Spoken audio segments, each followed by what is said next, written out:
Selamat pagi. Assalamualaikum warahmatullahi wabarakatuh. Waalaikumsalam warahmatullahi wabarakatuh. Ya, ketemu lagi. Kemarin ketemu video, sekarang ketemu lagi ya. Ya, kita nunggu sebentar mungkin ya. 2 menit lagi, 2 menit lagi.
Oke.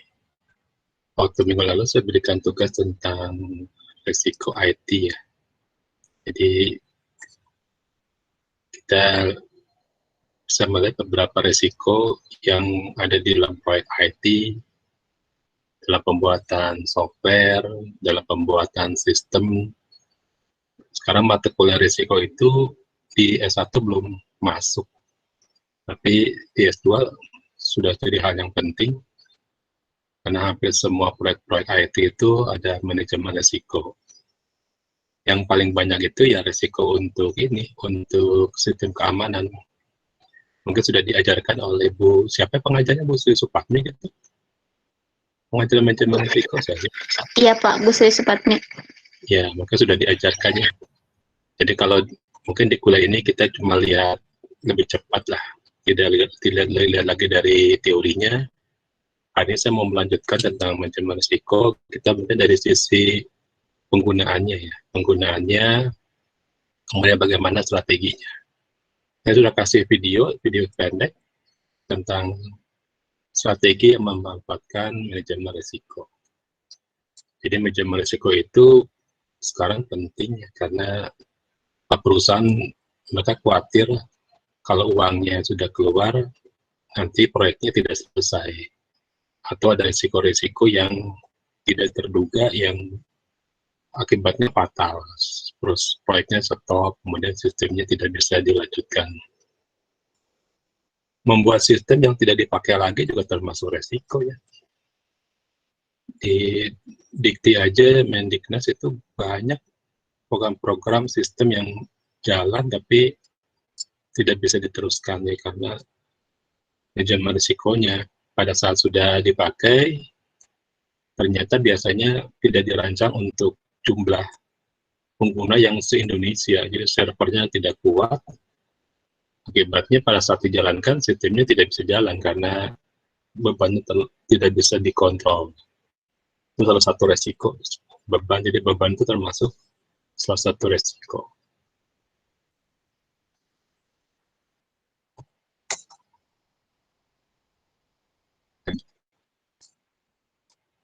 Ya, kita sudah cukup banyak orang ya, saya lihat slide-nya dulu.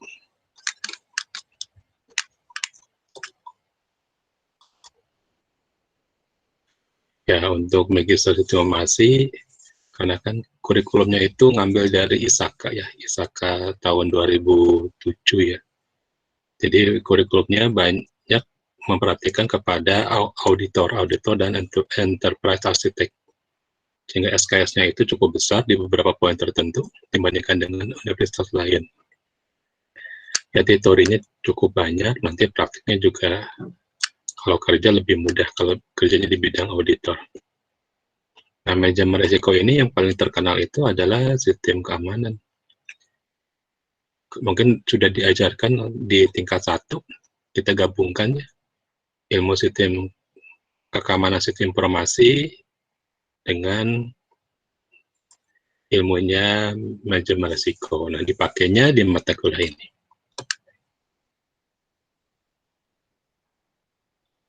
Oke, seperti ini. Kalau Bu Supatno sudah menjelaskan. Nah, kita akan bahas di sini 2 ya. Satu, manajemen risiko untuk sistem keamanan dan untuk laporan keuangan. Bedanya seperti apa? Ya, kalau sistem keamanan, berarti keamanan informasi itu kepada sistem yang terhadap ancaman. Jadi kalau kita memelihara supaya kekuatannya kuat bisa melawan ancaman, ya namanya vulnerabilitas. Kita memperkuat vulnerabilitasnya terhadap ancaman. Oke. Kalau misalkan punya apa ya, punya motor gitu ya, kalau atau punya mobil sambil nunggu saya cerita dulu. Kalau kita punya mobil, lebih baik punya mobil yang jarang rusak, tetapi sekali rusak biayanya besar, atau yang sering rusak, atau tapi biayanya kecil. Yang mana kira-kira yang mau dipilih? Dulu saya punya mobil 2, itu buatan Jepang, sering rusak, tapi biayanya kecil. Paling cuma ordernya cuma 12.000, kemudian montirnya cuma 20.000, paling 40.000 udah beres.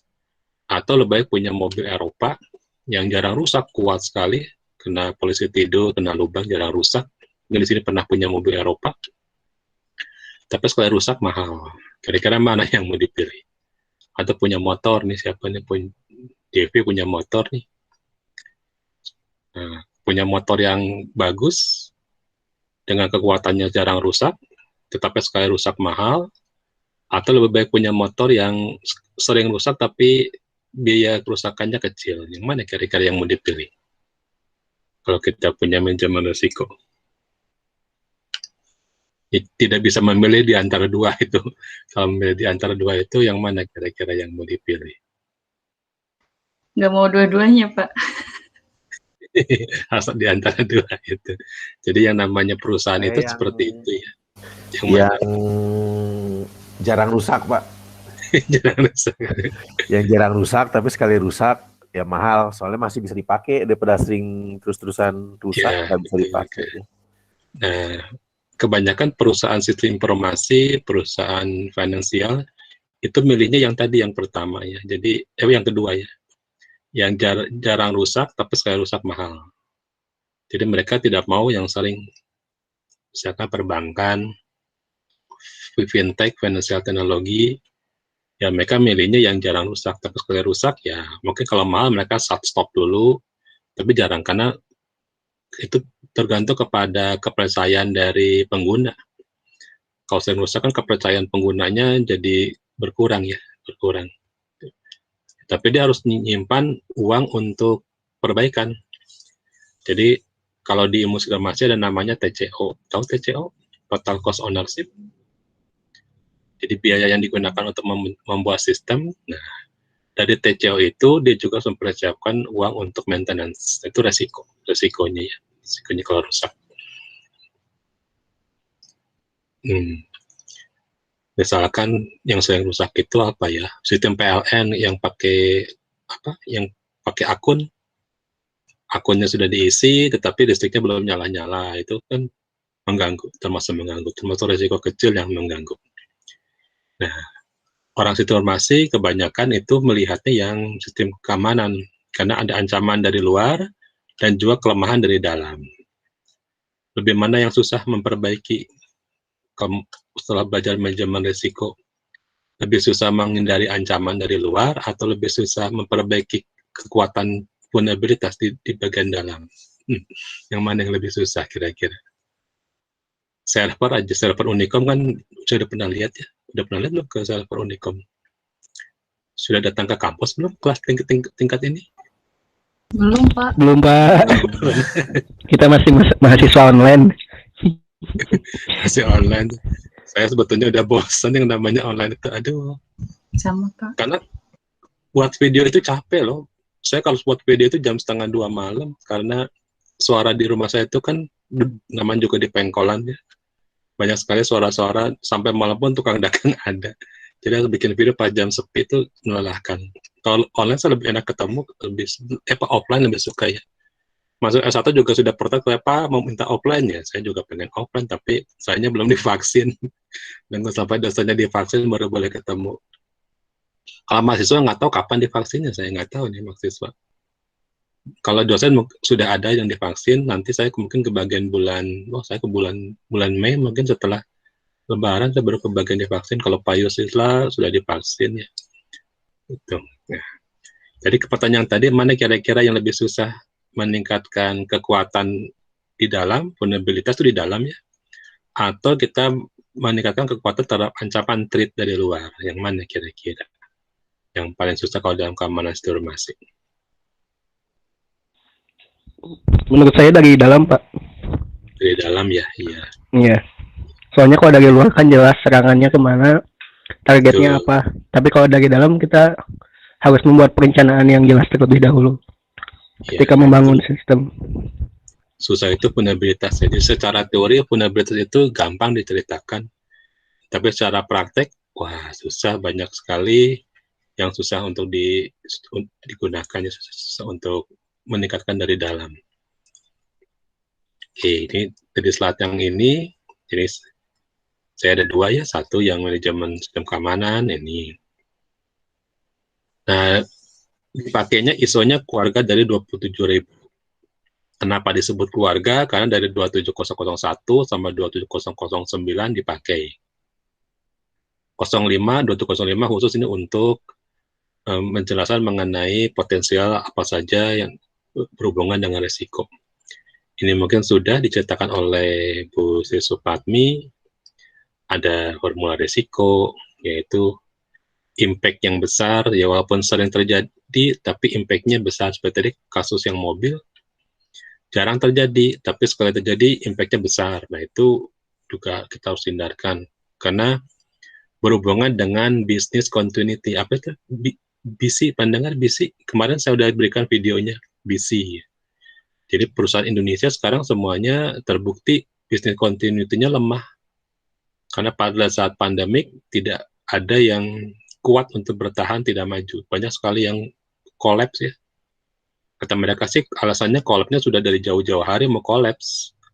Tapi karena mereka tidak punya BCP, Business Continuity, apa BCP? Business Continuity Planning ya, dan juga DRP, Disaster Recovery Planning, ya banyak sekali yang kolaps ya. Terutama ini juga Telkom termasuk yang kolaps karena kecepatannya tidak bisa mengikuti, semuanya pakai video conference, tidak bisa mengikuti. Ya, itu salah satu. Jadi ada impact, ada likelihood. Apa itu likelihood? Likelihood itu apa? Kalau dulu namanya probability ya, probabilitas lah, sering terjadi probability. Ada yang tahu apa namanya distribusi apa yang kemungkinannya sangat kecil tapi bisa terjadi. Misalkan tiba-tiba di sini ternyata video conference-nya muncul masuk siapa ya, Sandiaga Uno lah, ikutan kuliah kita, itu kan kemungkinannya sangat kecil. Nah, itu disebut siapa? Ada yang tahu namanya? Disebut siapa itu? Jadi tiba-tiba dari grup kita muncul ternyata Pak Sandiaga dan Bu Jessica itu Bu Jessica itu wakil menteri pariwisata dan industri kreatif. BUJES kita sebutnya BUJES. Nah, muncul BUJES dan Pak Sandiaga, nah itu kan kemungkinan sangat kecil. Itu disebut siapa? Ada yang tahu disebutinnya apa? Dulu yang pernah belajar statistik. Siapa nih yang jago nih? Orang geodesi mungkin tahu nih. Apa itu? Atau apa? Disebut siapa yang sangat kecil tapi bisa terjadi. Jadi disebutnya 0,00 sekian persen misalkan, tapi bisa terjadi. Apa namanya itu? Ada yang tahu? Disebut siapa? Yang tahu tidak? Peluang bukan, Pak? Ya, disebut siapa namanya yang peluang yang sifatnya seperti itu. Eksponensial mungkin. Bukan. Eksponensial bukan. Masih dia keluarkan sangat kecil. Namanya poisson. Ditulisnya poisson. Mendengar poisson? Poisson itu salah satu distribusi binomial. Jadi poisson. Ya, hanya kemungkinan terjadi tapi kecil. Nah, di dalam sistem disaster recovery, kita harus seorang sistem informasi itu menebak apa distribusi Poisson yang bisa terjadi. Kecil, tapi sekali terjadi dampaknya besar. Jadi orang tidak menduga sekarang bakal ada COVID, itu kan kecil ya, kemungkinan terjadi COVID, wah berapa persen, mili persen mungkin, itu namanya Poisson. Jadi Poisson itu sesuatu distribusi sangat kecil, tapi impact-nya besar. Berapa kemungkinan kita menang lotre? Oh, Indonesia nggak boleh pakai lotre. Kalau di Thailand, orang Thailand boleh beli lotre, tapi orang luar Thailand tidak boleh beli lotre. Di Indonesia ada orang yang bisa memenangkan kriptografi sampai jam 1 minggu dapat untung 1 M. Pernah dengar? Dia bermain kriptografi, crypto coin bukan kriptografi. Crypto coin sampai 1 minggu dia dapat 1 miliar. Itu sudah ada sekitar 10 orang di Indonesia. Itu kan sesuatu kemungkinan yang sangat kecil, tapi bisa terjadi. Itu kalau dari sisi profit ya. Kalau dari sisi resiko yang jarang terjadi, tapi tidak harus kita perhitungkan. Tiba-tiba, mudah-mudahan sih yang namanya pemecatan itu adalah Poisson. Jadi jarang terjadi ya, Poisson. Jangan sampai disebut eksponensial. Kalau eksponensial berarti terjadinya berturut-turut, tapi pelan-pelan berturut-turut ya. Jangan sampai. Nah, dari distribusi itu kita bisa lihat yang mana yang menjadi resiko yang paling sering terjadi. Nah, di dalam sistem manajemen resiko biasanya yang namanya distribusi Poisson jadinya jarang terjadi tapi impact-nya besar, itu yang harus kita hindari. Takutnya perusahaan jadi benar-benar shutdown, mati, collapse. Nah, ini sering digambarkan di manajemen risiko. Jadi threat itu ancaman, vulnerability itu daya tahan atau kekuatan menghadapi ancaman. Likelihood kemungkinan terjadinya threat berapa sering. Kalau terjadinya sering dan impact-nya besar, wah bahaya, perusahaannya bisa collapse. Tapi kalau terjadinya sering, tetapi tidak terlalu berbahaya, ya nggak apa-apa. Saya kalau bawa mobil saya suka bunyi di belakangnya itu, nggak tahu apa, ringnya atau apa, atau apanya gitu sering bunyi. Tapi kan walaupun dia berbunyi karena jadi seperti wayang mobilnya itu ramai sekali, setiap belok bunyi gitu ya. Paling sehernya atau apa, yang ngerti mobil mungkin. Ya, tapi tidak berbahaya, impact-nya nggak besar berbunyi. Maksudnya takutnya kalau bunyi ya shock breaker-nya sudah saya ganti masih bunyi juga gitu. Sudah saya suntik shock breaker-nya bunyi juga. Impact-nya tidak besar, tapi sering terjadi. Itu juga kita sebagai nanti seorang informasi jangan terlalu overreaktif. Kalau tiba-tiba ada yang terjadi tapi impact-nya nggak besar. Itu ya. Tiba-tiba sistemnya kena virus ya jangan terlalu panik. Lihat dulu virusnya tiba-tiba kena hacker ya jangan juga panik itu apakah impact-nya besar atau tidak. Kalau cuma defacing, apa itu yang namanya defacing? Tahu defacing? Ada yang tahu defacing? Halaman websitenya diacak-acak, halaman awal. Defacing, kan di ISM ya? Apa yang sebut dengan kan begitu informasi, tiba-tiba pas buka informasi, menu pertamanya itu jadi menu makanan, bulan puasa lagi, misalkan gitu ya. Itu namanya defacing. Defacing itu sering terjadi dan di Unicom sekarang sudah jarang setelah kita security lebih tinggi, dan ada pengelolaannya sistem keamanan khusus ya. Kalau dulu sering terjadi, jadi mengacak-ngacak, jadi kata mengacak-ngacak halaman depan. Nah itu impact-nya nggak besar, nggak mengganggu, tapi pas saat masuk orang kaget aja kenapa gambarnya seperti itu ya, jadi phishing gitu ya. Jadi jangan terlalu kita tiba-tiba kaget kalau misalkan kejadian seperti itu. Resiko merupakan perkalian, jadi namanya perkalian sifatnya kumulatif ya. Penjumlahan perkalian berarti menggandakan antara impact, likelihood. Ratingnya ya kita tinggal hitung saja rating dari impact sama likelihood. Kalau dia impact-nya besar, kejadiannya sering ya bahaya gitu ya, bahaya. Berapa persen ketemu sama mantan? Berapa persen ketemu sama mantan S1 itu sekarang mereka senang karena online tidak ketemu ya. Tentu kalau pas online itu aduh ada nggak satu. Jadi ketemu sama mantan, aduh wah rame. Gitu. Ya persentasenya impact-nya ada yang besar, ada yang kecil. Itu salah satu resiko ya, itu resiko. Saya suka ngajarkan manajemen risiko itu dengan pendekatan seperti kalau di S1, nggak tahu kalau di S2 kena nggak, karena semua sudah kerja dan banyak yang sudah menikah. Kalau S1 itu saya pendekatannya dari bertemu dengan mantan, kira-kira impact-nya besar atau tidak, keseringannya kecil atau besar, itu saya suka pakai ilustrasi seperti itu. Dan mereka lebih mudah mengerti dengan cara seperti itu ya, daripada saya ceritakan sistem keamanan itu ada hacker, ada bridge, penerobosan sistem keamanan, mereka susah mengertinya. Tapi yang seperti itu mereka mudah mengerti ya. Nah, kita sebagai S2, pekerjaan kita bukan lagi ngutak-ngatik resiko, tapi kita harus tahu mana yang harus diterima. Resiko itu kan juga ada yang harus diterima. Kalau sudah baca di video yang pertama itu, yang saya berikan hari ini, mana yang harus diterima, mana yang harus dihindari, mana yang harus dimitigasi, mana yang harus minta bantuan ke orang lain, atau sebutnya transfer risiko ya. Jadi kalau tiba-tiba kita terjadi resiko bagi karyawan itu terjadi pemutusan kerja gara-gara COVID, itu tidak bisa kita hindarkan, ya harus kita terima. Tapi tidak semua risiko tersebut harus kita hadapi sendiri. Kita bisa minta pinjaman ke orang lain, namanya kita mentransfer resiko. Jadi tidak harus hadapin sendiri, bisa seperti itu. Yang mudah-mudahan sih jangan sampai terjadi ya.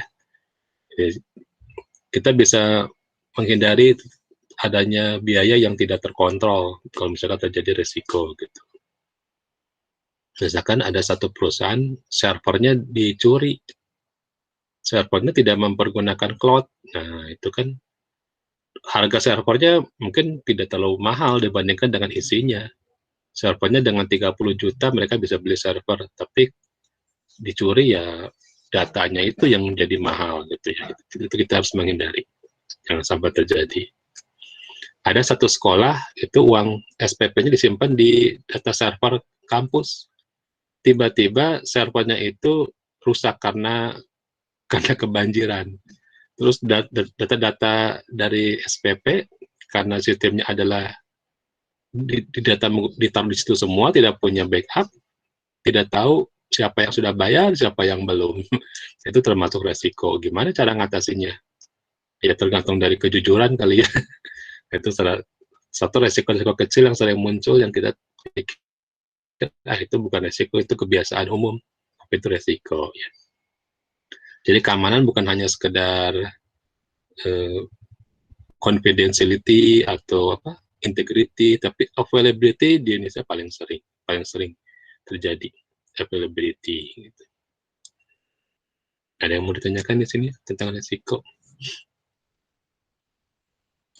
Mahasiswa ngambil S2 juga resiko ini. Mereka harus selesai sampai akhir. Jangan stop di tengah jalan, kalau nggak resiko uangnya sudah mahal sekarang nambah. Itu resiko juga. Ini definisi dasar, saya lewat saja kali ya, semua sudah pernah baca di manajemen risiko. Tapi yang penting adalah kita tentukan dulu asetnya apa. Ada yang orang tidak tahu itu aset atau bukan. Kira-kira menurut mahasiswa, Dosen itu aset bukan? Dosen. Aset bukan dosen. Atau ya aset bukan dosen itu. Mahasiswa aset atau klien sebetulnya mahasiswa itu. Kenapa? Aset. Ya, kita nanti kalau jadi bos, ya siapa tahu kan semua nanti bakal jadi bos ya. Kadang-kadang orang-orang yang cerdas itu adalah aset ya. Di sini Aset, ada orang-orang aset, betul aset ya. Kadang-kadang perusahaan tidak menyadari kalau kita itu aset. Jadi mahasiswa sudah S2, punya pengetahuan banyak, punya knowledge yang bagus, itu kadang-kadang tidak dianggap sebagai aset. Mereka lupa bahwa manusia juga aset. Mereka pikir cuma infrastruktur, prasarana itu aset, mobil. Padahal itu mobil bukan aset, itu adalah nilai yang memiliki depresiasi sangat tinggi. Misalkan di sini ilmunya gabung, punya ilmu macam-macam, S1-nya apa, S2-nya apa, jadi tambah lengkap, itu aset. Karena kan jadi unik, nggak semuanya tahu. Nah, kadang-kadang perusahaan suka lupa bahwa ada orang-orang tertentu yang bisa menjembatani dengan stakeholder, itu adalah aset, ya, masuk aset. Jadi ilmu resiko pertama yang kita lindungi adalah aset. Data termasuk aset, sistem termasuk aset. Bahkan budaya kerja juga termasuk aset. Kita kalau sudah solid, susah kalau harus gabung lagi dengan tim yang belum tentu solid ya. Nah, kesolidifikasian juga termasuk aset. Kita harus pelihara supaya timnya kompak, itu juga aset. Jadi bukan hanya barang aset itu. Jadi risiko pertama tentukan dulu aset, mana yang mau dilindungi. Ada juga yang bukan aset, ada juga yang bukan aset. Karena ada sistem yang bukan aset, ya sistem yang pendukung bisa diganti dengan aset. Nah, masalahnya itu banyak sistem yang seharusnya aset tapi dikerjakan atau dibuat oleh perusahaan lain. Jadi dilakukan dibuatnya bukan oleh in-house tapi di out-house, jadi di luar. Nah, itu kadang-kadang kita suka salah. Sistem harusnya aset tapi dipercayakan kepada vendor. Nah, vendornya pasti tidak akan sepemikiran kita. Banyak sekali sistem-sistem yang memang harusnya aset tapi kita mempercayakan kepada orang yang salah. Itu namanya apa? Kalau di dalam government, akuntabilitas ya, akuntabilitas. Jadi akuntabilitas yang tradisional itu cuma nyuruh, reward, dan punishment. Sekarang akuntabilitas yang berdasarkan IT government tidak hanya nyuruh, reward, dan punishment, tapi juga ada pengawasan dan pelaporan secara otomatis menggunakan sistem. Itu kelebihannya kalau di tata kelola sekarang. Jadi ini ada aset, ada valuation aset. Jadi valuation berarti menilai bagaimana dinamika aset dulu dan sekarang, bagaimana dinamika asetnya. Trade, ancaman, vulnerability itu dari dalam, ya PT itu proses valuation, vulnerabilitas assessment, and P-nya itu testing dari dari ancaman ya. Saya lupa singkatannya itu apa. Vulnerability assessment sama pokoknya T itu testing, pengujian kekuatan dari suatu sistem. Impact juga, nah, ada yang susah dibedakan itu antara inherent risk, control risk atau control assessment, atau nama lainnya control value, sama residual risk. Mungkin ini yang menjadi agak susah kalau yang orangnya S1-nya bukan dari informasi ya, atau bukan dari ilmu ekonomi. Ada inherent, ada kontrol, ada residual. Jadi karena itu resiko yang mau tidak mau harus diterima, sudah ada secara alami gitu resikonya. Jadi kalau kita beli server, kalau nggak mau kita harus bayar listrik, itu resiko. Kalau kita beli server, mau nggak mau harus kita pelihara, harus diinstal, itu resiko. Harus bayar orang untuk pemeliharaan, itu resiko, itu inherent. Kalau kontrol itu kita meningkatkan terhadap kekuatannya terhadap trade. Kita melakukan sesuatu supaya dia performanya lebih bagus. Kalau residual ya sudah terakhir, sudah kita buat apa-apa tapi nggak bisa ya sudah. Nanti kita lihat apa disebut dengan residual ya, residual risk. Jadi di sini misalkan kalau di sini semuanya sudah punya rumah belum? Ada di sini yang masih kos, masih ngontrak ada? Kalau di Singapura hampir semuanya orang lebih suka ngontrak daripada punya rumah ya. Karena sistemnya mortgage. Karena harga mortgage itu kan lebih murah dibandingkan kita sewa sendiri. Nah, kalau yang belum punya rumah, mau beli rumah dekat kampus, dekat kota, mahal. Ada yang murah di pinggir kota atau di kota-kota satelit. Tidak mudah ya. Nah, itu merupakan salah satu resiko. Kalau kita tinggal di luar kota Bandung, di kota-kota satelit seperti saya di Padalarang, harga rumahnya murah, tapi resikonya biaya transport naik, mahal. Jadi inherited-nya adalah karena saya menikmati rumah murah, maka resikonya itu saya harus membayar biaya transport cukup besar karena jaraknya jauh. Itu adalah inherited. Nah, kontrolnya saya ngutak-ngatik gimana dari semua itu, apakah mau naik kendaraan sendiri, naik kereta, naik bus, itu adalah kontrolnya. Nah, setelah itu sudah kita usahakan ya, nilai uang yang paling minimum sekali pergi ke kampus, yaitu merupakan residu. Saya ceritakan secara sederhana, daripada mikir resiko terlalu susah. Ada sekretaris rumahnya di Majalengka, ada yang juga di Tasik, paling jauh itu di Tasik. Ada juga yang di Garut. Dulu kita punya mahasiswa yang S2 yang dari Kerawang. Setiap datang ke kampus itu hari Jumat setelah dia kerja dan tidur di sofa. Kalau tahu nanti kalau datang ke kampus di kampus lama di tempatnya MSc itu ada sofa. Setiap datang tidur di situ, malamnya kuliah, besoknya juga tidur di situ. Dan mandinya juga di situ. Itu salah satu mahasiswa dari Kerawang ya.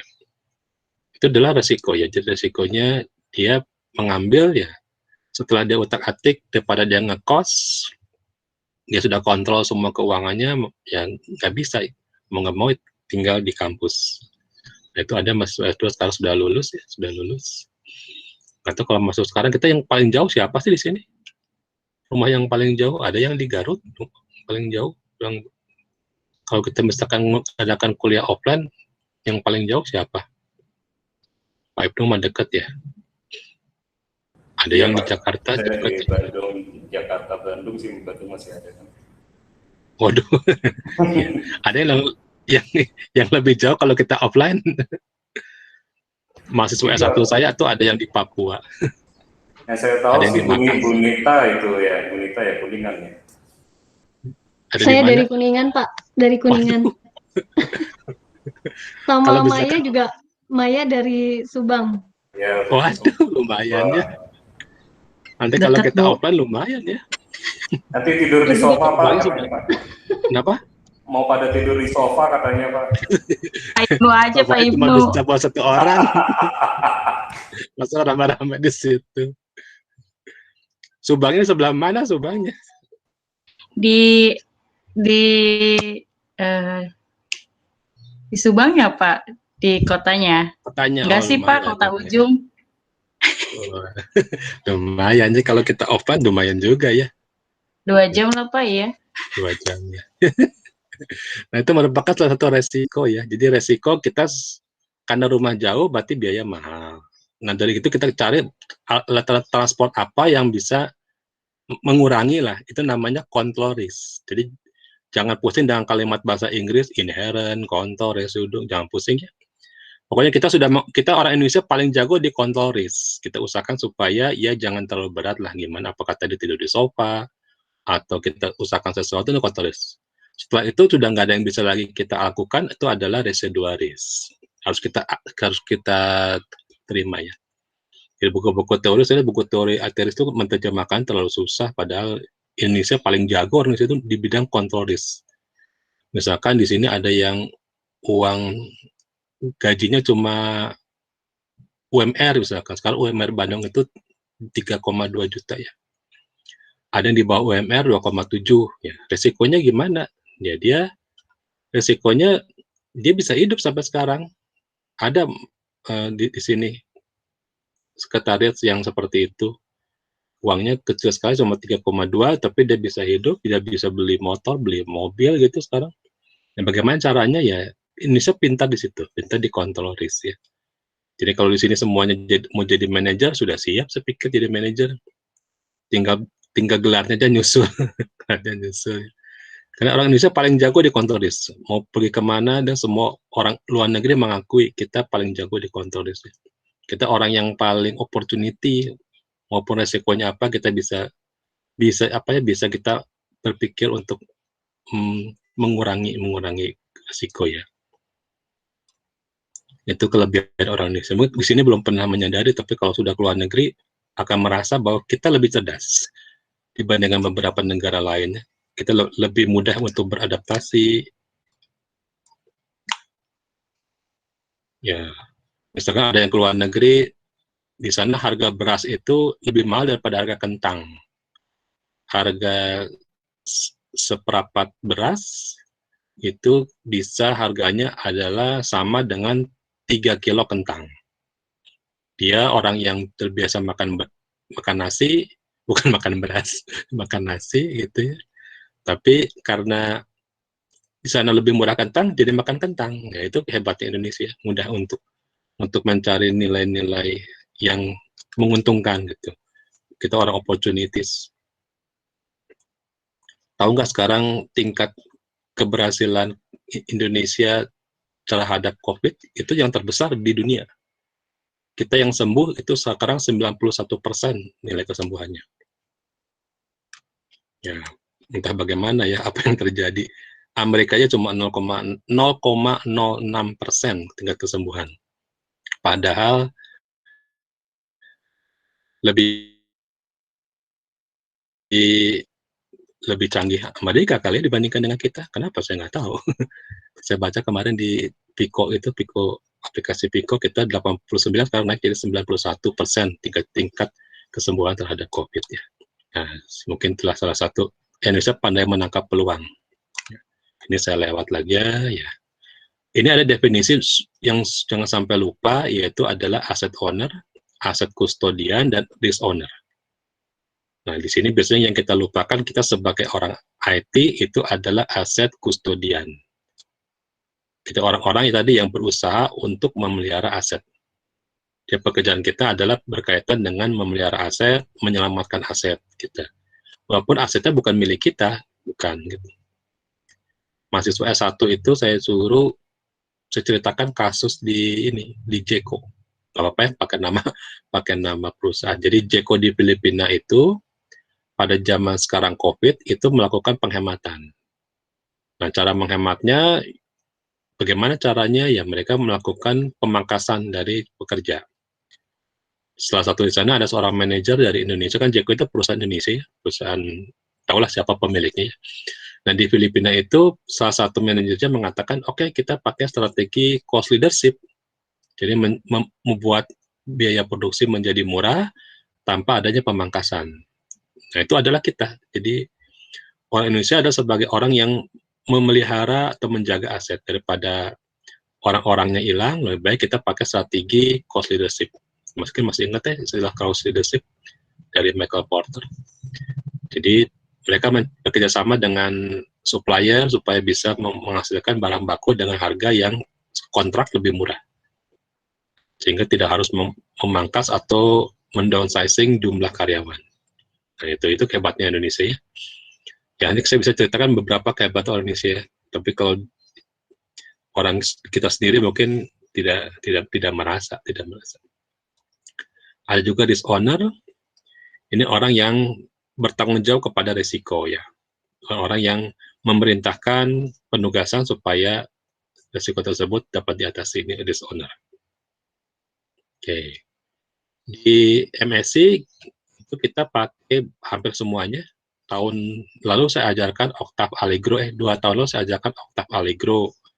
Kemarin saya tidak ajarkan karena sudah ada dosen pengajarnya yang mengajarkan Octave Allegro. FAIR itu di kita juga sudah ada mengajarkan. COVID paling banyak, hampir semua orang stimulasi pakai COVID ya. NIST, SP 400-500 itu merupakan sesuatu penilaian risiko yang suka kita pakai. ISO 2705 dipakai di informatika, di supermasi dipakai. Jadi yang paling sering itu COVID paling banyak.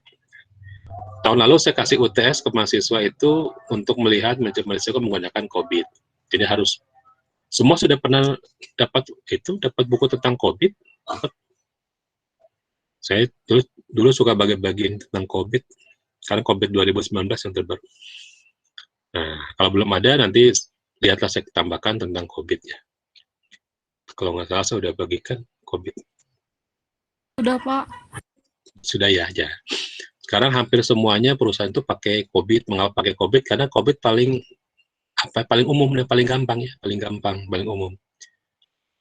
Dan kita sistemnya anjuran, jadi bukan harus suatu kewajiban. Ini adalah contoh langkah-langkah di dalam manajemen risiko ya. Jadi identifikasi dulu aset yang mau dilindungi, apa asetnya. Itulah yang lewat tukang roti itu. Malu rumah saya rame. Oke. Kedengaran nggak kalau ada yang lewat? Ada Pak, jadi lapar. Dengar ya. Sarapan dulu. Aduh, saya kalau nggak ada S1 itu ya. Iya betul. Itu tukang yang lewat ada tukang bubur, tukang apa, ke rumah saya di pengkolan, jadi susah kalau nggak ngajar itu. Akhirnya saya pernah kesel. Sekarang ya udah, saya jadikan sebagai resiko yang harus diterima. Dulu saya kesel, saya marahin, jangan ribut, saya lagi ngajar. Sekarang nggak bisa ya. Saya terima sebagai resiko yang harus kita terima. Semakin perusahaan bisa mengelola dan bisa menerima resiko, berarti dia semakin jago, semakin bisa mengatasi.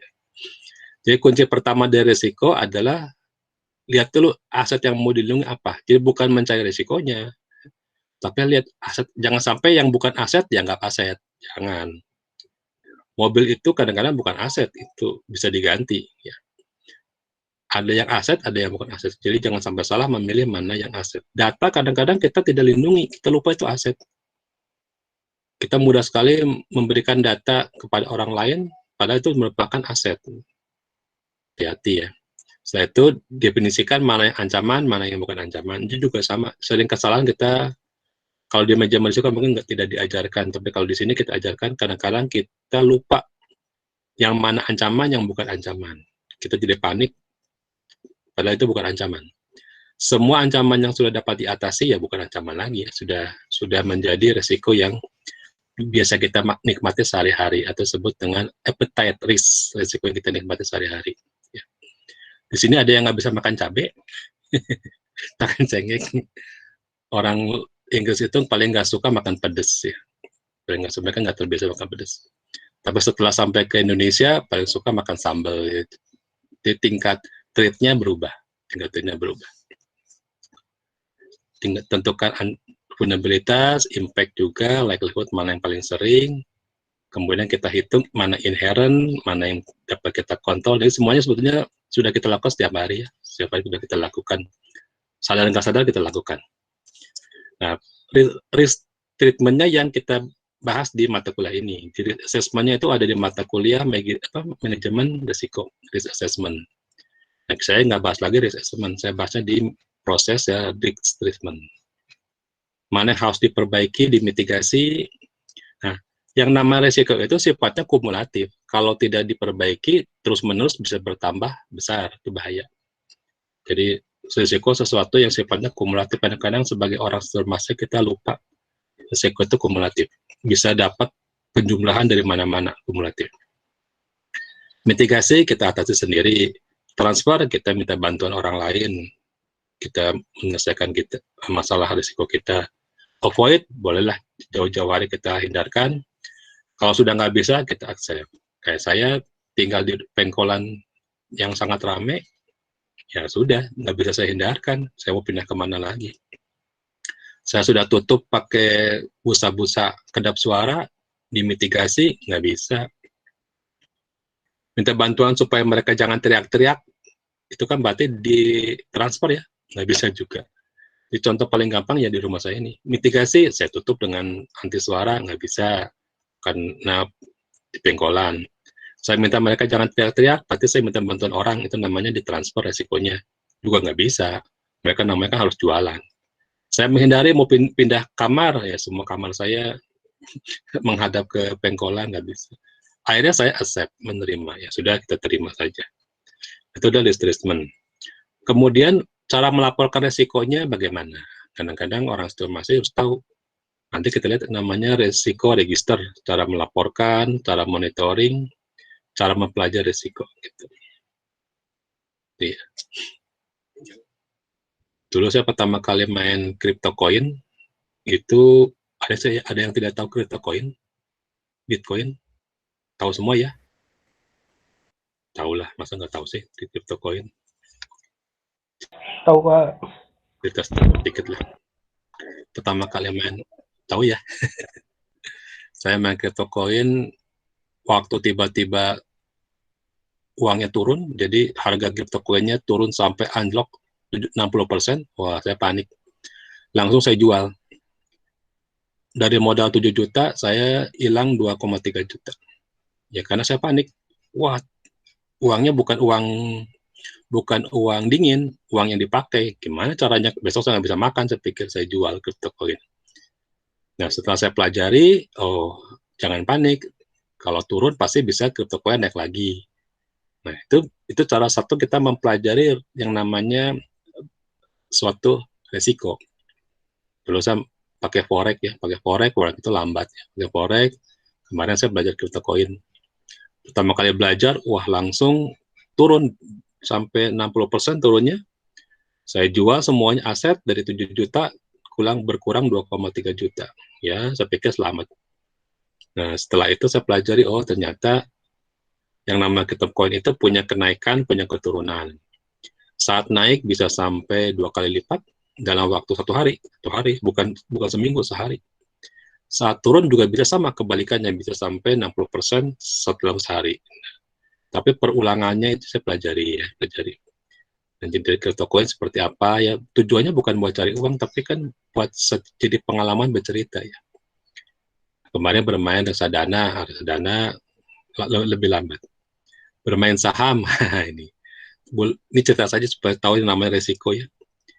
Jadi yang namanya dosen itu pekerjaan bukan cuma ngajar, tapi mencoba-coba semua kemungkinan supaya bisa jadi cerita.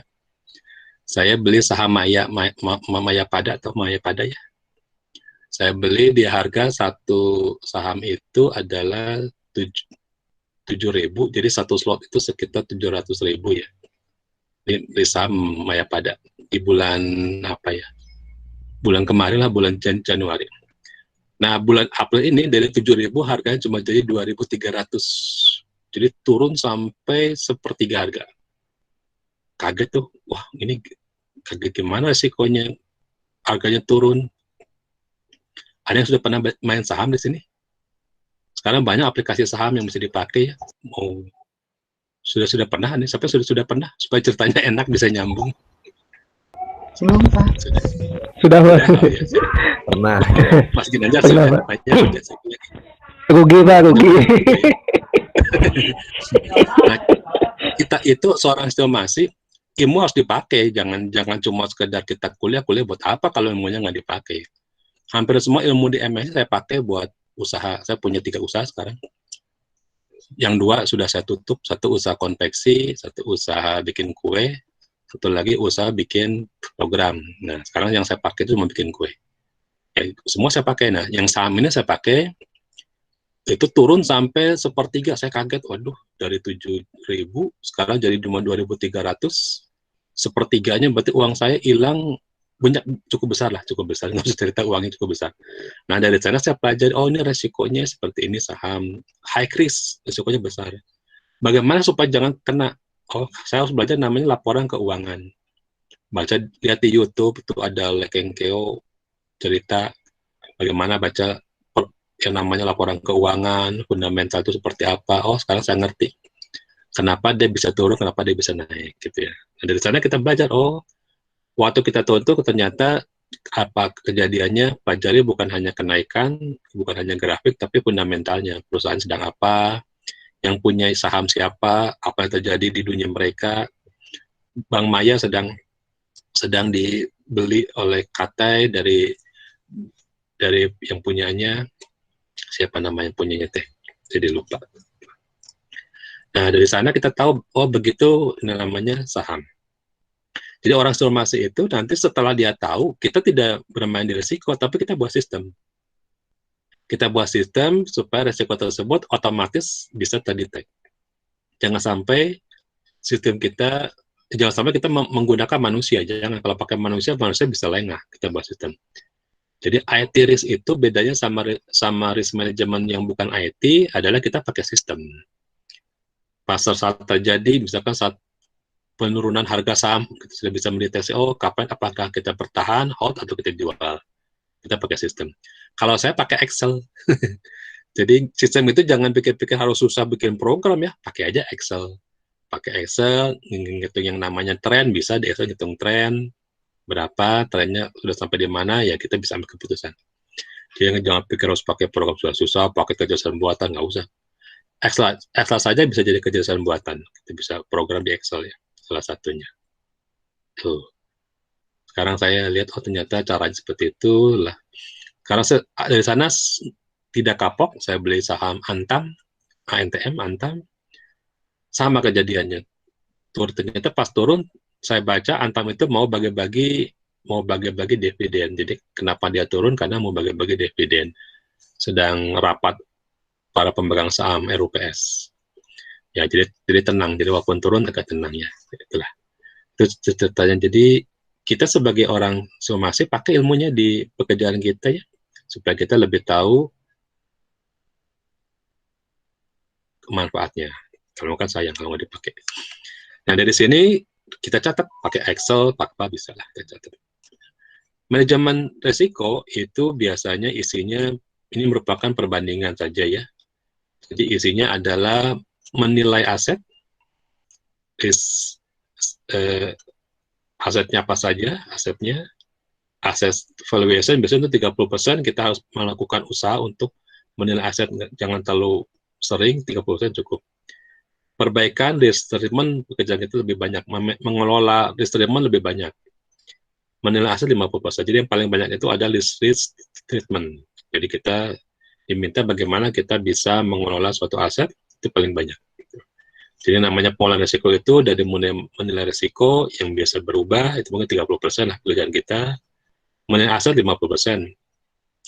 Jangan terlalu sering kita menilai aset, menilai risiko, tapi lebih banyak mengelola kepada treatment, terutama kepada menghindari terjadinya risiko. Gitu.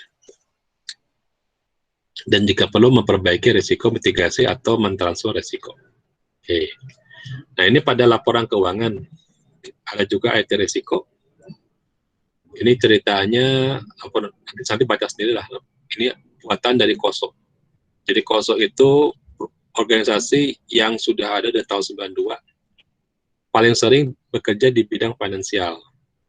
Yang terkenal adalah KOSO 1, yaitu adalah IRM. Kemarin saya sudah suruh baca IRM dari KOSO 1. IRM ini adalah, apa sih katanya? Enterprise Risk Management. Dan mereka memanfaatkan bagaimana caranya supaya para stakeholder itu percaya pada perusahaan, bagaimana mengelolanya. Jadi ada tanggung jawab kepada stakeholder. Yang terkenal di sini adalah Sarbanes-Oxley Section 404. Ini cukup terkenal. Apa isinya Sarbanes-Oxley 404? Ini berhubungan dengan tanggung jawab kepada stakeholder. Jadi kalau di ilmu keuangan, biasanya para auditor keuangan itu memberikan akuntabilitas dan transparansi kepada pemegang saham, bagaimana atau kepada pemilik modal. Yang berbeda sedikit dengan sistem keamanan, tentunya mereka bergerak di bidang data, bukan bergerak di ancamannya. Bagaimana mereka memastikan jangan sampai terjadi fraud. Ada orang yang sengaja ngutak-atik data, gitu, menguntungkan dirinya sendiri, memanipulasi data dengan cara yang salah, itu adalah fraud. Nah, sedikit berbeda kalau pendekatannya di sistem keuangan dibandingkan dengan keamanan, tentunya resiko-resikonya lebih besar. Kita harus memperbaiki terus, jangan sampai ada risiko yang tidak bisa dihilangkan. Karena kalau di sistem keamanan ya sudah, kita harus menerima bagaimana lagi. Tapi kalau di keuangan tidak bisa.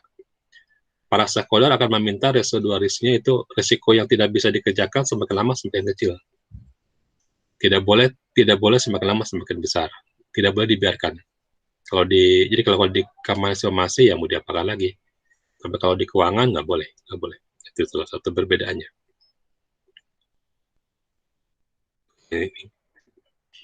Ini Sarbanes-Oxley tahun 2002. Isinya adalah tanggung jawab kepada stakeholder ya, masalah fairness, transparan, accountability itu diambil dari Sarbanes-Oxley Act tahun 2002. Dan bukunya sudah saya ceritakan, sudah saya berikan. Nah, ini salah satu yang terkenal sampai sekarang. Seksi 404. Oke. Untuk manajemen risiko selain keamanan, saya berikan ini adalah AS/ANZ 4360 yang dipakai di Indonesia untuk manajemen keamanan selain manajemen risiko selain manajemen keamanan. Dibuat oleh Amerika dan New Zealand dari tahun 99 sampai sekarang. Isinya mirip-mirip ya kalau dilihat di sini.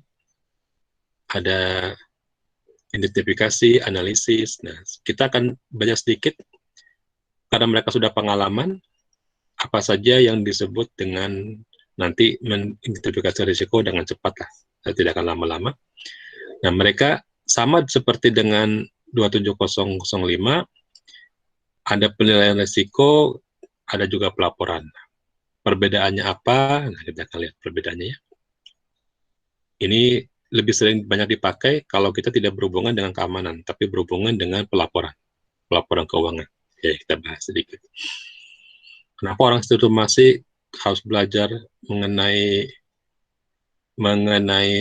ilmu sistem keamanan pada laporan keuangan? Ada alasannya ya, karena dengan sistem informasi orang tidak bisa mendetek kadang-kadang yang namanya fraud.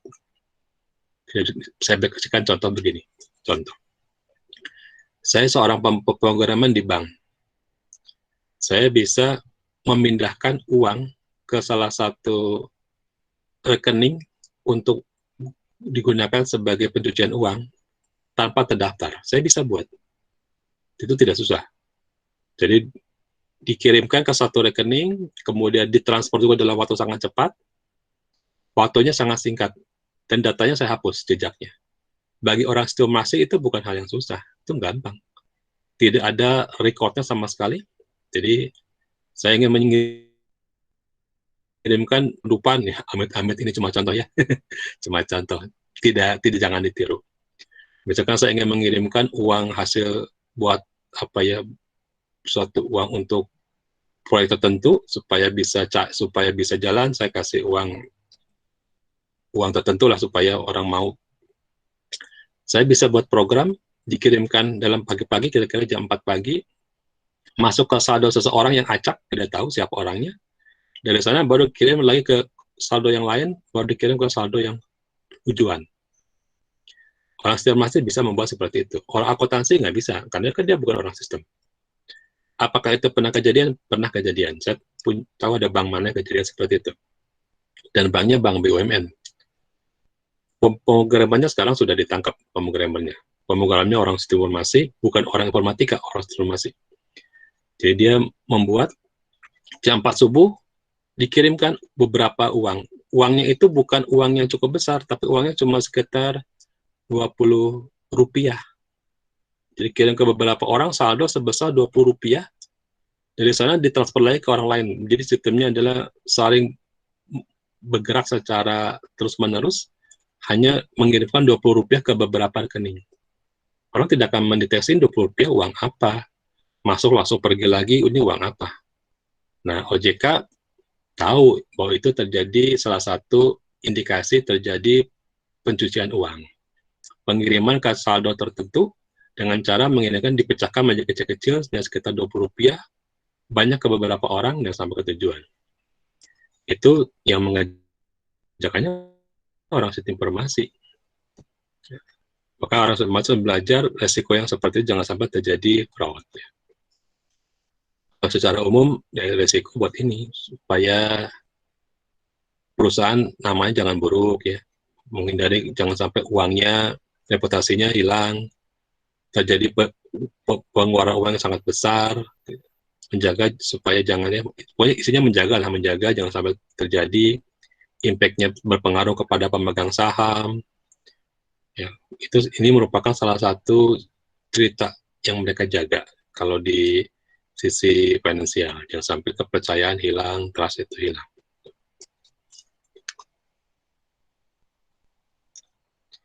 Kalau kita sampai jam berapa?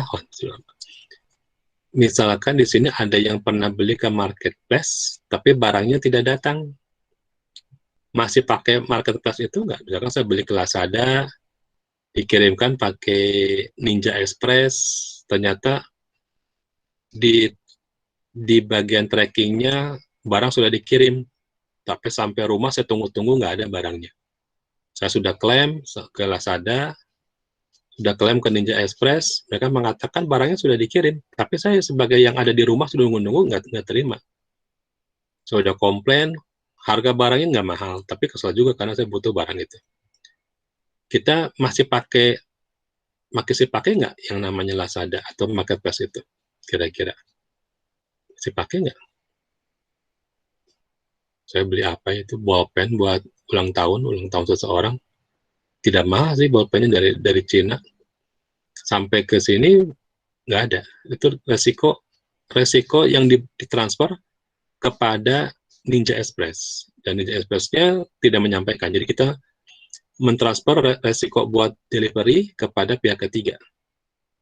Nah, pihak ketiga tidak menyampaikan, sehingga namanya nama perusahaannya menjadi jelek, karena saya kesal juga.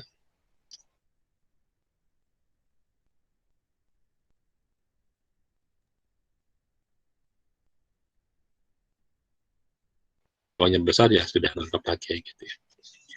Nah, itu salah satu contoh kita mentransfer resiko. Jadi hati-hati, reputasi perusahaan itu bisa gagal kadang-kadang kita melakukan risk-assessment berupa mentransfer resiko. Sini. Misalkan kita buat programnya kita kerjakan ke pihak orang lain, ke vendor atau ke outsourcing, ternyata outsourcingnya tidak amanah, yang tanggung jawab akuntabilitasnya di kita. Itu menjadi risiko kita, jadi kumulatif ke kita. Atau di sini ada yang punya proyek, kemudian menang proyek dari situ tender, diberikan kepada subkontraktornya tidak amanah, tidak bisa menyelesaikan sesuai dengan target. Maka risiko tersebut ada di kita juga, kita kumulatif menerima risiko. Jadi kita sudah mentransferkan, ternyata risiko yang ditransferkan tidak bisa sesuai dengan yang kita harapkan, nah itu risiko juga ya. Salah satu risiko. Jadi jangan sampai kita lupa yang namanya outsourcing juga termasuk risiko. Ada yang mau tanyakan sampai sini? Saya cerita cepat-cepat aja sih, karena sudah pernah ada mata kuliahnya. Ada yang mau tanyakan? Masuk kuliahnya agak berat. Dari ANZ ini 4360 diberikan contoh kita merisiko rating. Bagaimana caranya? Ini diberikan contoh, misalkan ada 14 contoh nih. Contoh mendeteksi rating, misalkan dengan mendeteksi error pada histori. Yang dikerjakan, yang mendeteksinya itu auditor. Error pada histori yang mendeteksinya adalah manajemen. Jadi satu kesalahan dideteksi oleh beberapa pihak. Mereka memberikan rating. Kemudian risiko identifikasi menurut ANZ ini, yang nama identifikasi lihat risiko apa saja yang potensial. Kemarin saya minta sebutkan 10 risiko. Biasanya mereka simulasikan semua risiko apa saja, domain risikonya apa. Dari domain risiko, tentukan risikonya. Supaya bisa tahu, kemudian tentukan impact-nya. Nanti ada yang disebut dengan cut menu model. Di akhir saya berikan contoh, mungkin tidak saya ceritakan, namanya cut menu model. Cut menu model merupakan salah satu analisis yang melihat bagaimana suatu potensi risiko terjadi. Tuh. Apa saja risikonya, potensi-potensinya yang kemungkinannya bisa puasong. Jarang terjadi, bisa puasong kemungkinannya. Semua kita gunakan namanya cut menu model. Kira-kira resiko apa yang membuat mahasiswa tidak lulus tesis? Apa coba? Nggak usah cerita jauh-jauh. Apa kira-kira yang bisa membuat mahasiswa nggak lulus tesis? Bisa nebak potensi apa? Baca teorinya sih cukup lah sampai sini. Coba kita praktek langsung. Apa ya potensi-potensi? Risk identifikasi, domain apa itu yang bisa menyebabkan kita tidak lulus tesis? Apa kira-kira? Kerja. Ada yang tahu? Signifikan. Kenapa? Kerjaan, Pak. Kerjaan, betul. Tidak dikerjain, Pak. Hampir semua, betul, kerjain. Nah, kita sebagai seorang S2, itu jangan melihat nilai pencapaian, tapi kita lakukan semacam library. Kita buat library, apa sih potensi yang bisa menyebabkan kita tidak lulus tesis. Dari semua itu, kita buat kontrol bagaimana cara menguranginya. Ada yang bisa kita terima, ada yang tidak bisa kita kurangi, ada yang tidak bisa kita apakan. Bisa juga karena ilmunya terlalu tinggi, butuh data terlalu banyak, harus survei. Zaman COVID gimana surveinya? Butuh uang buat bikin program, apalagi. Daerahnya jauh, literaturnya kurang, dosennya nggak enak, bisa saja. Dosen pembimbingnya nggak enak, diminta diskusi, nggak mau diskusi, kerjaannya cuma kasih suruh-suruh pekerjaan, nggak beres-beres, atau melibatkan kita di proyek dia, tapi dia nggak bantu kita di tesis, bisa aja. Nah, semua itu kita kumpulkan resikonya apa, mana yang bisa kita tolerir, mana yang tidak. Kalau ternyata residunya terlalu tinggi, ya kita ganti pembimbing, ganti topik. Jadi dari sekarang ya, ilmu ini manajemen risiko bukan buat dipakai nanti, tapi dipakai sekarang. Mulai sekarang lihat resikonya apa. Jangan sampai kurang ilmunya atau kurang komunikasi, ya zaman COVID ini ya. Atau yang kita kerjakan setelah selesai ternyata topiknya itu melanggar atau tidak unik. Bukan melanggar masalah dari apa? Dari kesamaan dengan topik lain, tapi ternyata topik tersebut sudah dikerjakan oleh orang lain. Kita sibuk mengerjakan, kita nggak lihat bahwa ternyata topik itu sudah menjadi topik yang umum, tidak punya keunikan yang tinggi. Akhirnya nilainya kecil. Jadi sekarang kita mulailah manajemen risiko, lihat yang mana saja yang titik kelebihan kita, titik kekurangan kita. Yang tidak jago program, jangan bikin tesis program. Jangan. Yang tidak jago membuat sistem, ya jangan buat sistem, bikin model. Tapi kalau yang tidak jago dua-duanya, nggak tahu bikin apa ya. Jadi jangan melihat dari yang tidak kita bisa, tapi yang kita bisa apa. Nah, itu salah satu tingkat opportunity dari COVID. COVID menceritakan salah satu opportunity COVID itu menggunakan manajemen risiko. Mana yang menjadi residual risk, yang sudah tidak bisa apa-apakan, kita bisa ganti, kita bisa transfer. Kita bisa minta bantuan orang buat memeriksa tesis kita. Kalau mengajar tesis kita nggak akan bisa, karena tesis kan S2 ya, nanti malah salah dengan pembimbing. Mulai dari sekarang kita lihat resikonya apa. Identifikasi, kemudian ada resiko analisis, tadi ceritakannya, mana yang bisa kita terima, kita acceptan, mana yang tidak. Ada yang kualitatif, ada yang kuantitatif, ada yang semi kuantitatif. Ada juga kalau sensitive analysis, ini melihat bagaimana tingkat efeknya, impact-nya itu kan, impact itu bertumbuh. Resiko itu bertumbuh, impact bertumbuh, likelihood juga bertumbuh. Nah, bagaimana pertumbuhan dari resiko, likelihood, sama impact. Nah, itu namanya sensitive analysis. Jadi kan, resiko itu kan tidak statis, tapi dia dynamic. Namanya sensitive analysis. Nah, ini yang dijadikan UTS tahun lalu, yaitu melihat dari COSO dan melihat dari COVID. Dan ISO 1799 dan ITIL. Jadi mengevaluasi resikonya berdasarkan dari COSO, itu mengenai laporan keuangan, mengenai fraud, rating dari risiko, mana yang likelihood, mana yang ekstrim, mana tidak ekstrim. Kemudian dari sisi COVID. Mahasiswa saya menggunakan yang sebelah kanan ini untuk melihat resiko pada perpustakaan, bagaimana perpustakaan di zaman pandemik. Bagaimana, apakah perusahaan masih bisa dikunjungi secara online, apakah bisa pinjam bukunya, minta bantuan Gojek buat mengantar sebagai transfer resiko, mengembalikan juga pakai Gojek, bisa milih buku secara online, nggak harus ke kampus. Nah, itu melakukan pinjaman risiko berdasarkan dari sertifikasi perpustakaan. Itu salah satu contohnya di zaman ini. Ada juga yang risiko pada, sekarang lagi ramai mungkin pada supply chain, terus risiko pada supply chain, apa yang terjadi di zaman pandemik. Saya lihat dari Universitas Parahyangan itu hampir memberikan papernya itu tentang risiko pada supply chain, itu banyak sekali zaman pandemiknya. Kalau mau lihat tinggal masuk ke Open Journal System dari Universitas Parahyangan, itu banyak sekali cerita mengenai supply chain yang terganggu karena adanya pandemi. Jadi mana yang bisa diperbaiki, proses bisnis mana yang bisa diperbaiki dari supply chain. Nah, ini saya ulang sedikit, ada yang kuantitatif, ada yang kualitatif, ada yang semi kuantitatif dalam penilaian risiko. Supaya gampang, pakai gambar ini aja kali ya. Ini ceritanya menggunakan satuan uangnya pound sterling. Secara kuantitatif, perhitungan antara likelihood sama konsekuensi itu merupakan perkalian. Jadi kalau di gambar ini konsekuensinya 3 adalah moderat, itu uang yang menjadi risikonya berupa uang sekian, kerugian, likelihood-nya 5, misalkan almost certain, kita kalikan nilai rating risikonya ada 15, 3 kali 5. Uang yang hilang itu sekitar 5.000 pound sterling sampai 1.000 pound sterling.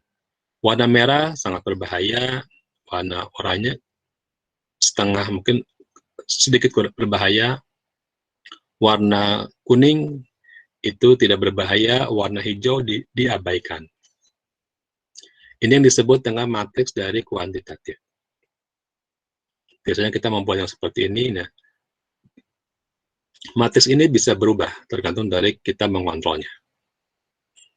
Kalau yang kualitatif itu sifatnya adalah di yang warna tadi, mendefinisikan warna-warna tadi. Yang saya cepat saja. Ini adalah yang semi kualitatif. Jadi dia pakai angka, tapi memberikan hanya gambar-gambar saja. Gitu ya. Jadi impact-nya itu tidak menggunakan angka uang, jadi tidak ada angka uangnya, tidak ada angka berapa pound sterlingnya, tapi hanya nilai kualitatifnya, high, medium, low, gitu, seperti itulah angkanya. Meskipun nilai ratingnya masih ada, ya, tinggal menghitung likelihood sama impact, kita kalikan, masih ada. Tapi tidak menghitung berapa nilai uang yang muncul, jadi disebut dengan kualitatif, semi kualitatif. Ya. Oke. Nah, sekarang terakhir mengenai residual risk ya. Jadi secara teori inilah residual risk. Secara mudah saya sudah ceritakan residual risk. Jadi risiko yang mau dibagaimanakan sudah nggak bisa lagi, sudah terakhir. Ada yang berdasarkan karena pertimbangan, ada yang berdasarkan karena suatu data yang terakhir yang nggak bisa diapa-apakan. Ada yang juga disebut dengan impediment. Impediment itu adalah data yang memang susah untuk didapat. Jadi kalau ada yang tesis, mencari data buat angket pakai responden, janganlah. Zaman COVID nggak bisa cari angket yang pakai responden. Dulu angket responden menjadi data yang mudah, sekarang menjadi data yang impediment. Impediment berarti sangat susah untuk dicapai. Bisa karena susah, karena uangnya mahal, atau karena kondisi COVID. Maka nanti kalau tesis, usahakan jangan survei langsung online. Di zaman COVID susah. Jadi data survei menjadi impediment. Impediment berarti data yang sangat susah dilakukan, susah untuk diperoleh. Itu namanya impediment. Ya, apa ya, pokoknya datanya mau pakai alat ukur apapun, memperolehnya susah. Itu merupakan contoh dari residual risk. Tidak mudah. Dulu yang namanya komplain, itu merupakan data yang impediment. Susah kita mendapatkan data kritikan dari suatu barang. Sekarang beralih dari zaman sosial media, itu mudah sekali mengkritik atau memberikan komplain. Jadi dari data impediment menjadi data yang pediment. gampang sekali diperoleh. Itu perubahan dari sosial media. Dulunya impediment, susah sekali kita memperoleh komplain, dikasih angket juga nggak diisi, dikasih nggak diisi. Setelah adanya media sosial, orang mudah memberikan suka dan tidak suka. Jadi yang asalnya impediment, sekarang menjadi pediment. Oke. Ini treatment. Ini ada di video yang saya kasih di awal. Bagaimana kalau kita jadi manajer harus mengurangi yang namanya keseringan terjadi resiko. Bagaimana mengurangi terjadinya konsekuensi yang harus dikerjakan, yang disebut dengan contingency planning. COVID tidak bisa dihindarkan, tapi kita bisa memberikan suatu perencanaan yang mengurangi kesusahan orang, namanya contingency planning. COVID nggak bisa diapa-apakan karena sudah ada dari sononya, tapi kita bisa mengurangi beban dari setiap orang, namanya contingency planning, gitu ya. Ini nanti silakan baca sendiri, apa saja sih yang harus kita kerjakan, nanti ada fraud, ada disaster recovery, untuk mengurangi suatu konsekuensi. Nah, kalau mengurangi suatu kejadian atau likelihood, apa saja yang harus kita kerjakan ya, kita gunakan best practice. Ini ada di video yang sudah saya kasih, di punyanya Project Management Internasional. Itu ada seorang wanita bercerita mengenai ibu-ibu sudah menceritakan bagaimana seorang magister bisa melakukan strategi berdasarkan risk assessment, mengurangi kejadian dan mengurangi konsekuensi. Penutup dari saya mau tanya aja. Bagaimana mengurangi kejadian setiap tanggal 20 gaji sudah habis? Gimana caranya? Di sini ada yang gajinya 20 sekitar 20 sudah habis. Tanggal 10 lah, tanggal 10 mungkin di sini. Ini resiko yang paling mudah. Bagaimana menghindari supaya setiap tanggal 20 jangan sampai gaji sudah habis? Gimana caranya? Itu resiko. Jangan bicara mengenai teori panjang-panjang lah. Itu udah resiko yang kita alami setiap hari. Ya, tanggal 20, seandainya habis, konsekuensinya jangan terlalu parah. Masih ada beras, masih ada apa. Atau jangan sampai kejadian. Berarti kita mengurangi likelihood. Nah, itu ya. Nah, seorang magister farmasi, pikirkan dari sekarang. Jangan sampai gajinya 20 jutaan, setiap tanggal 20 sudah habis ya. Atau 10, sekitar 10-an, berarti setiap tanggal 10 sudah habis. Jangan sampai. Gimana caranya? Utang boleh banyak, boleh, itu utang kemampuan kita. Gaji boleh besar, tapi budaya kita membuat kita sering habis di tanggal 20 atau tanggal 10. Pikirkan dari sekarang, praktekkan dalam sehari-hari, gimana caranya? Nggak usah dijawab ya, nggak usah dijawab. Gimana supaya likelihood jangan terjadi, atau kalau terjadi kita masih bisa hidup sampai, ini gaji tanggal 1 biasanya ya, sampai tanggal 1. Saya sudah tidak berharap dari gaji, saya udah mulai mengurangi dengan menambah pekerjaan. Jadi nggak berharap tanggal 1 dapat gaji, bukan tidak berharap, tidak mengandalkan tanggal 1 dapat gaji. Jadi menggunakan beberapa pekerjaan lain gitu ya.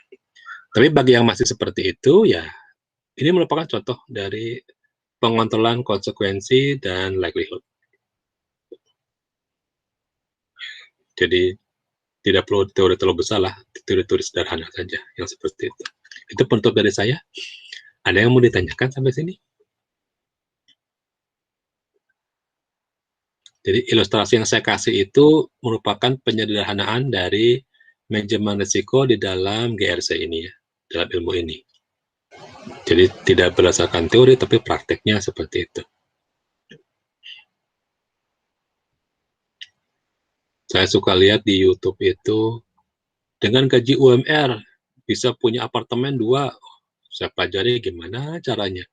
Berarti dia sudah melakukan yang tadi, manajemen risiko tadi.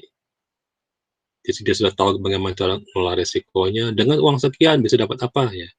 Uang itu merupakan kuantitatif ya, nilai kuantitatif. Nah, strateginya pakai apa? Saya suka pelajari, oh secara seperti ini.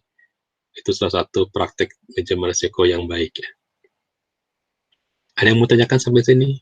Silakan kalau ada yang mau tanya. Mau tanya Pak, Silakan. untuk proses risk assessment atau tadi ada yang metode kuantitatif gitu, itu berarti nanti mungkin seperti apa metodenya? Apakah misalnya menggunakan kuesioner dan ada template-nya tersendiri atau seperti apa ya Pak? Ya, jadi metode yang pertama kita nanti melakukan semacam scaling. Dan kita berikan scaling, pembagian dari keuangannya yang tingkat besar ruginya berapa, kita bagi skalanya. Nah, pembagian skalanya macam-macam ilmunya. Ada yang berdasarkan statistik, ada yang berdasarkan kira-kira juga ada yang berdasarkan juga uji coba. Jadi kalau untuk ilmunya mungkin sistem informasi, untuk instrumentasi dan kontrol, itu angkanya kuantitatifnya menggunakan percobaan. Ada yang namanya FMK. FMK itu melakukan percobaan kegagalan, failure, dan reliabilitas. Jadi ngitung berapa nilai-nilai yang muncul dari kuantitatif berdasarkan percobaan. Ada juga yang pakai statistik, ada juga yang pakai kira-kira. Semuanya boleh, begitu. Tergantung ilmu kita. Kalau ilmu kita atau tesis kita tentang apa, atau penelitian kita tentang apa. Contohnya misalkan kuantitatif untuk lampu Philips dan lampu Osram. Philips itu menghitung berapa nilai gagalnya dan berapa nilai jumlahnya. Itu menggunakan perhitungan secara langsung untuk menentukan kuantitatif. Osram, dia tidak melakukan seperti itu. Dia menggunakan distribusi, menebak, mensimulasikan. Nanti di akhir ada yang namanya cut model, itu menebak. Gitu ya. Jadi boleh ditebak, boleh pakai intuisi, boleh pakai data, selama disepakati. Begitu ya. Itu kuantitatif. Ada lagi? Atau ada yang belum jelas? Sampai situ? Pak, Cukup jelas? tadi ada yang tentang kuesioner itu Pak. Ya kan kata Bapak katanya jangan pakai kuesioner. Nah itu biasanya kuesioner itu di risk assessment atau risk management ini dipakainya di bagian mananya Pak ya? Biasanya. Jadi kuesioner biasanya itu waktu kita membuat peta yang tadi, peta yang kuantitatif tadi, kita pakai peta itu. Benar nggak peta kita sesuai dengan kenyataan? Yang peta tadi kita buat di awal, nanti kita cek kepada pengguna. Benar nggak? Gitu. Seperti itu. Jadi pada saat manajemen risiko, kita mengecek di lapangan sama nggak dengan, kalau berubah, maka sensitif analisisnya berubah. Tujuan dari angkat itu adalah sensitif analisis, menyamakan antara model dari kuantitatif kita dengan model di lapangan.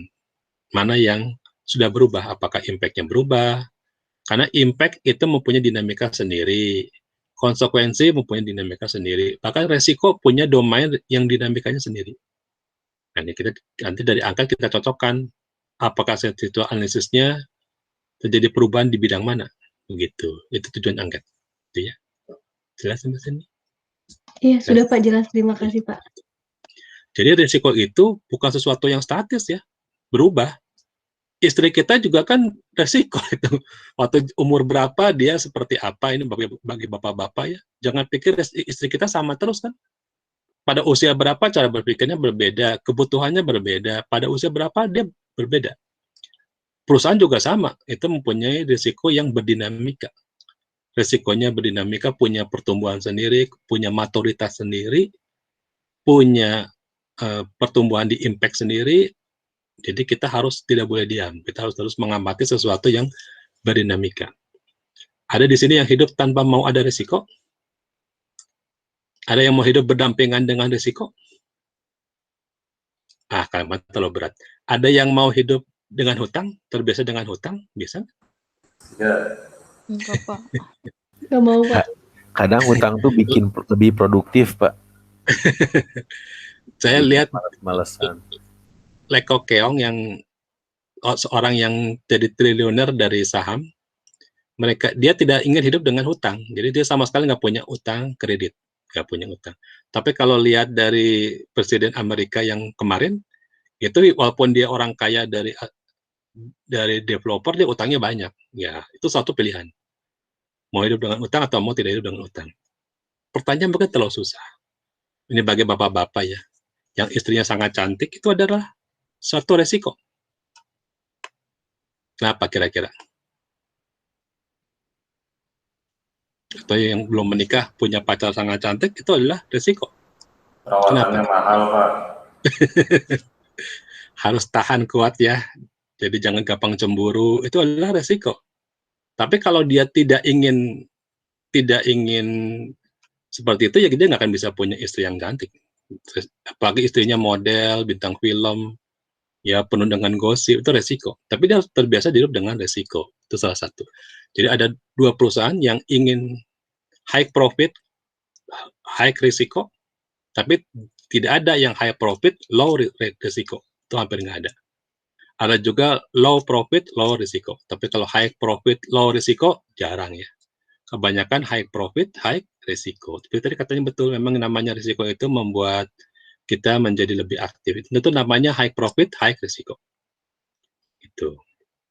Tapi juga jangan jadi kalau bisa sih high profit ya medium lah, medium profit, medium risiko. Misalkan sekarang banyak sekali Indonesia sekarang masuk ke pengedar obat bius ya, pengedar narkoba itu adalah high profit ya, tapi high risiko itu yang berbahaya ya, yang berbahaya. Perusahaan biasanya nilai appetite-nya itu ada bermain antara medium sampai high, tapi jarang berlama-lama di high risiko, jarang berlama-lama. Saya perbankan juga sekarang lebih bermain di antara medium sampai high, tapi mereka lebih banyak stabilnya, stagnannya di medium risiko, nggak bermain di risiko ya. Oke. Jadi gambar yang tadi bisa berubah, dinamika juga bisa berubah, jangan anggap itu statis ya, kira-kira. Oke, saya pikir cukup ya. Absensi silahkan, saya bebaskan, yang mau absensi, absen. Yang mau kuliah, ayo kuliah ya. Jadi tidak terhalang dengan absen. Ada lagi terakhir, satu pertanyaan lagi kalau ada yang mau tanya, boleh.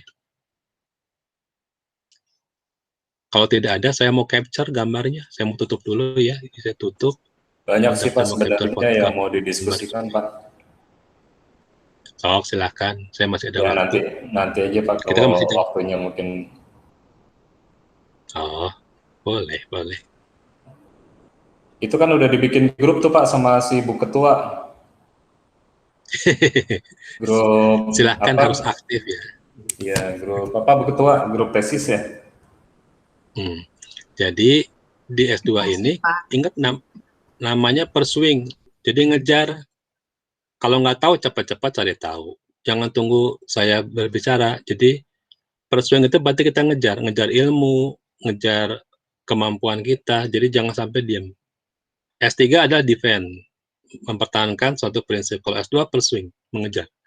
Jangan sampai kurang ilmu, jangan sampai kurang waktu, jangan sampai kurang kesehatan, jangan sampai kurang uang, jangan sampai kurang semuanya, kurang perhatian. Jangan sampai kurang lah, gitu ya. Oke, tolong dinyalakan sebentar, nanti kalau mau tes silakan. Tesis itu cari yang unik ya, cari yang unik. E-book banyak sekarang, saya udah kasih linknya buat e-book.